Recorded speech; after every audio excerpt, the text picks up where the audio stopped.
Nurses of psych wards, what did a patient do that left you speechless? Not me, but when my sister was in a psych ward for an eating disorder, a girl tried to strangle someone with a bra. Last year my other sister was in there because she was suicidal and a kid tore a water fountain off the wall. Another kid screamed for his shoes, and personally my favorite was a kid whose mother told him he was going on a vacation but instead admitted him into a psych ward. Then he screamed to one of the staff, "That bitch lied to me." I'm a tech at a psych hospital, but I start nursing school in August, so I hope this counts. We had a very tall, heavy-set man who swung at a nurse and a fellow tech when they asked him to not stand naked in the door and flash the whole unit. So we put him in a hold and escorted him to the seclusion room. From there he tried to strangle himself with his underwear. He had them on his head like a bandana, so we opened the door and took those away. Then he peed all over the floor, did push-ups, and every time he came down he would slurp it up. Eventually he got bored of that and began writing on the wall in his pee, and then masturbated onto the door and said it would be better if he could duck my dead corpse. Right, double quotation mark.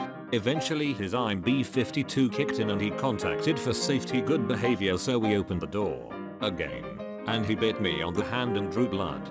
From there I got permission to not be involved in the code and appear swapped. Not me, but someone I knew was in a ward with a girl who wanted to be a vampire and drank blood from her own tampons. It's as atrocious as it sounds. She was around 16 and schizophrenic. Psych ward counselor here. Early in my career I had a teenage girl with suicidal ideations and severe depression. The year before, on Thanksgiving, her dad pulled a gun from under the dinner table and blew his brains out in front of everyone. I normally form a response pretty quickly, even a wow. But when she told me, I got quiet, leaned back, exhaled, and had to gather my thoughts. Had a catatonic guy who could play the piano like a pro, classic, jazz, ragtime, but otherwise just sat in his chair and stared. When I was a student doing a placement in a max security unit, a serial rapist was getting meds. Made a silly joke. The nurse said, "Oh, stop that." His response was, "I've heard that before." Not me, but my dad used to work in Airedale and J Ward, Australian insane asylum and prison for the criminally insane, respectively, in the 70s. He used to talk about sunny days in J Ward where they'd bring out all the inmates during a sunny day and they'd promptly line up and start jacking off. In Airedale they'd deal with the jacking off problem by strapping you into cotton mittens, but a lot of the inmates would chew a hole through them just to get a finger out to jack off with.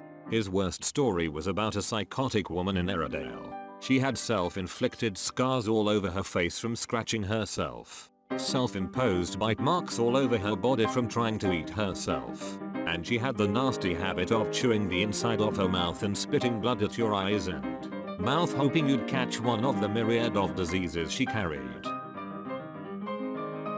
A nurse told me one of her patients killed himself on the unit while on one.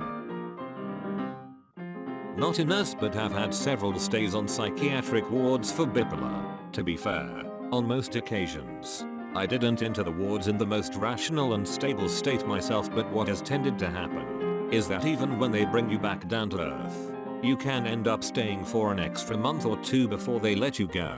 So I have spent some time on psychiatric wards completely sane, if not maybe firing on all cylinders. Anyway, I have seen a few shocking things, like a guy cutting open his wrists with broken glass and bleeding out pretty severely, but TBH, you quickly become desensitized. What tended to leave me speechless was the abruptness of certain behavior and its total incongruence with facial expressions etc. For example, sitting watching a TV when a 5-foot-tall 7-stone woman calmly walks over, suddenly lifts the TV up and throws it into the wall with great force, smashing it to bits, and then calmly sits back down in an armchair, declaring that the TV was ruining her painting. She wasn't painting by making the armchair give her an orgasm. She never even raised her voice. She then immediately asked me, as if it was somehow related, if I liked Lisa Stansfield. Not a nurse. Pharmacist. Had one of our clozapine patients miss a monthly meeting to discuss their medication. Called around. Found out she was in the ICU having eaten 2 of her own fingers, then visited her mother for coffee. Still bleeding. Had a friend tell me of another patient. Made a cut in his thigh and reopened it regularly until the whole thing was a scar tissue cavern. By some miracle avoiding infection. Started using his meat pocket to hold pens and coins and anything he could collect in his ward. Nobody knew until a paperclip pierced the side and he finally wound up with an infection that took him to ICU where they found his stash. I'm not a nurse but was a patient once.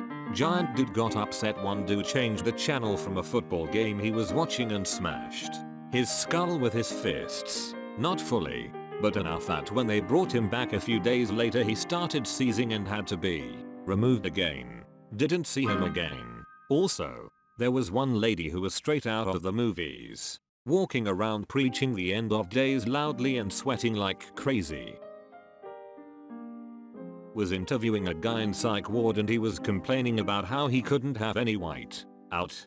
A liquid eraser for typewriters because he was on suicide watch. Claimed it was stupid because if he wanted to kill himself, as he pointed out, he could use the drawstring from the blinds to hang himself or he could use his pencil to stab himself, use a typewriter metal bar to off himself.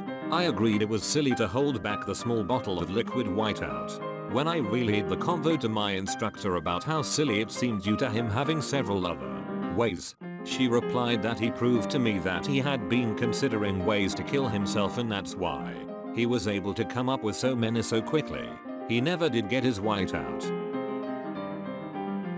I'm an RN in Boston in a psych hospital and I've seen some shit.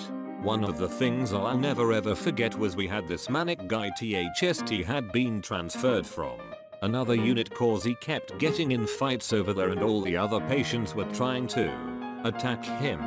I was still working nights back then and at about 3 AM he came up to me and said his tooth hurt and he needed to see a dentist right away. I said I don't have a dentist for him to see but when the doctor comes in the morning we can't take a look. Gave him some Tylenol and sent him back to bed. About 5 minutes later he came out saying it really hurt and he needed to see a dentist to pull his tooth. Again I told him there's no dentist but maybe I can get some more pain meds. In the middle of me explaining this to him he sticks his hand in his mouth and rips his molar out of his head and handed it to me. Blood starts pouring out of his mouth but he didn't even seem to notice.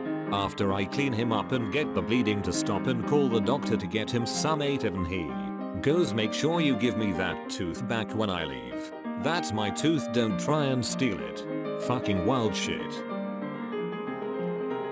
Not a nurse but I used to be a security guard in a hospital and we had a patient who self-harmed and cut a hole into themselves around their belly button and then stuck a bunch of paper clips and buttons and things like that into it.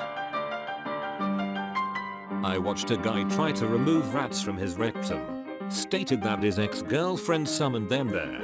He ended up tearing his rectal walls to shreds. One of our patients escaped the ward and managed to hitchhike all the way to Sydney, about 900 km. Probably the saddest was a resident I had a long time ago.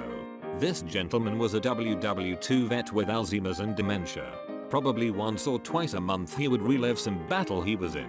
He would literally run up the hallway and grab you and yell at you to get down behind the sandbags. He would then tell you take his Thompson because it was too heavy for him, he would just use his pistol. Then he would get up and run back down the hallway. This guy was old and seeing him run full sprint like that up and down the hallway during one of his episodes was surreal. And AMP X200B. I can't imagine having to constantly relive the worst moments of your life where you witnessed and survived the unspeakable horrors of war. We had a Giro psych floor. Crazy old people. One night while passing through, a little old lady popped her head out her doorway and said to me, "I could sure use the company of a good-looking young man tonight. Sorry I'm not that good-looking." Apostrophe. Quick as snot on a doorknob. She said that's okay. I can't see too well. I didn't join her, but her charisma was on point.